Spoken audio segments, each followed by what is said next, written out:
I was, of course, happy to meet the Hezbollah people because it's a point of view that's rarely heard in the United States. And I have no problem saying that I do want to express solidarity with them. And I'm not going to be a coward and a hypocrite about it. I don't care about Hezbollah as a political organization. I don't know much about their politics. And anyhow, it's irrelevant. I don't live in Lebanon. It's a choice that the Lebanese have to make, who they want to be their leaders, who they want to represent them. But there is a fundamental principle. People have the right to defend their country from foreign occupiers. And people have the right to defend their country from invaders who are destroying their country.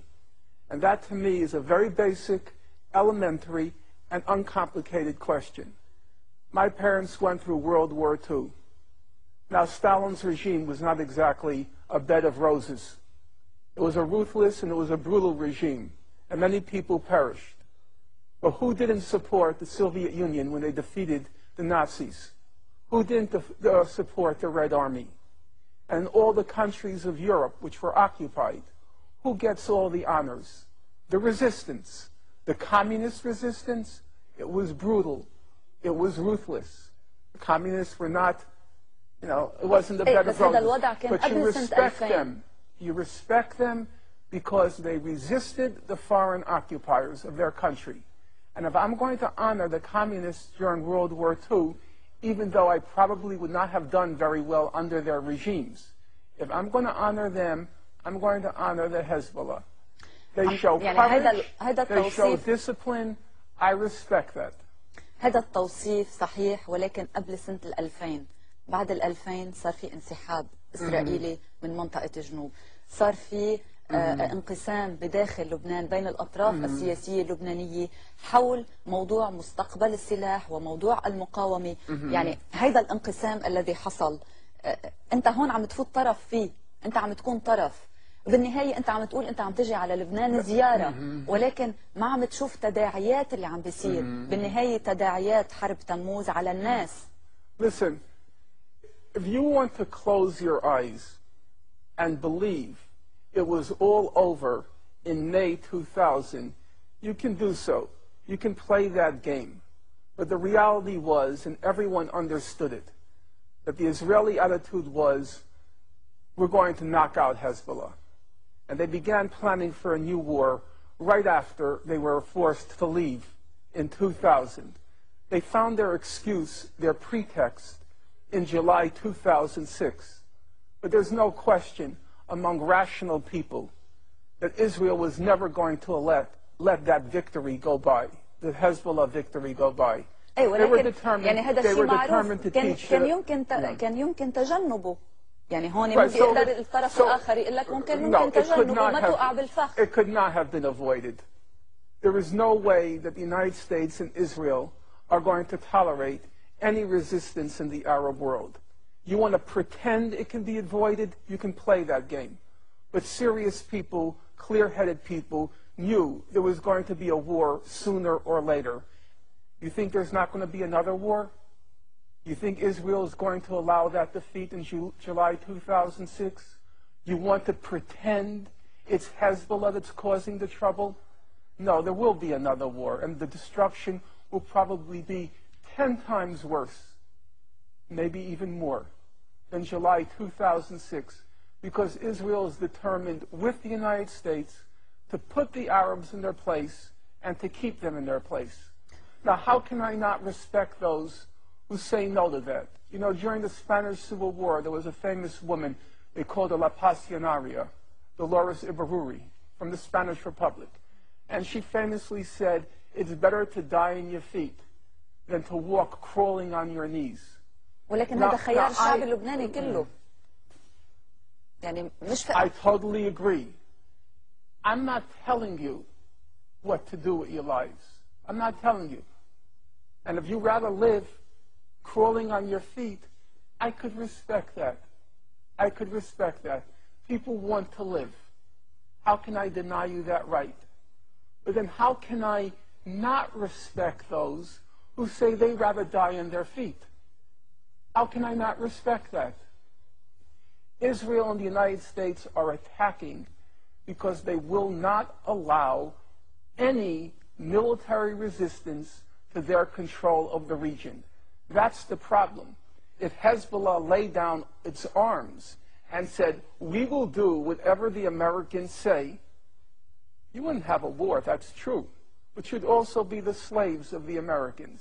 I have to respect those who refuse to be slaves. ما في غير طريقة واحدة اللي هي المقاومة العسكرية. I don't believe there's another way. I wish there were another way. Who wants war? Who wants destruction? Even Hitler didn't want war. He would much prefer to have accomplished his aims peacefully, if he could. So I'm not saying I want it, but I honestly don't see another way unless you choose to be their slaves. And many people here have chosen that. I can't really say I can understand it. You want to live. I can't really say I respect it. You know, so many dead, so much destruction, before the bodies are even buried, before the buildings are even rebuilt. The person who's responsible for it all, you can't wait to welcome him. You can't wait to roll out the red carpet. I can't respect that. In that respect, I like the Jews much more.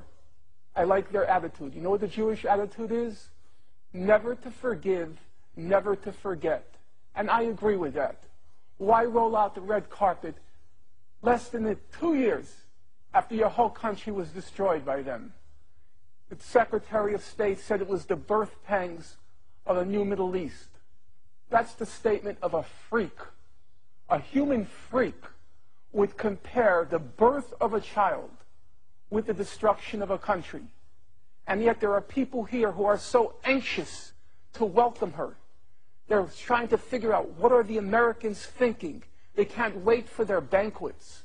How can anyone respect that? I respect the Jews 1,000 times more. Never to forgive, never to forget. All the death and all the destruction. And you can't wait to welcome him. Norman. It's disgusting. Who the hell cares if Bush is coming? ولكن أنت عم بتقول إنه في حرب أخرى قادمة. You should have declared him persona non grata. He's not welcome here. He destroyed your country. He was responsible for the war. You know full well that resolution could have been passed 3 weeks earlier. He destroys your country, and you can't wait to greet him. You have no self-respect. How can you expect other people to respect Arabs if you show no respect for yourself?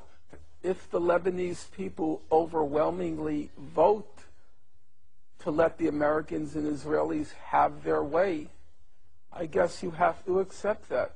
I could see that. And I couldn't possibly say that they don't have the right to make that choice. Listen, in Nazi-occupied Europe, you have to remember, most of the populations made the choice to live under the Nazis. All of this talk about a French resistance is just a joke. It never happened. The French resistance, about 20% of the French population read the resistance newspaper. There were maybe 10% of the French who resisted. The rest said, don't resist, because the Nazis were ruthless. You resist, 400 are killed for each soldier that's killed. That's how the Nazis operated. So that most of the French said, like you, we want to live. Don't resist. But now I have to ask you, in retrospect, who do we honor? Do we honor those who say, let us live?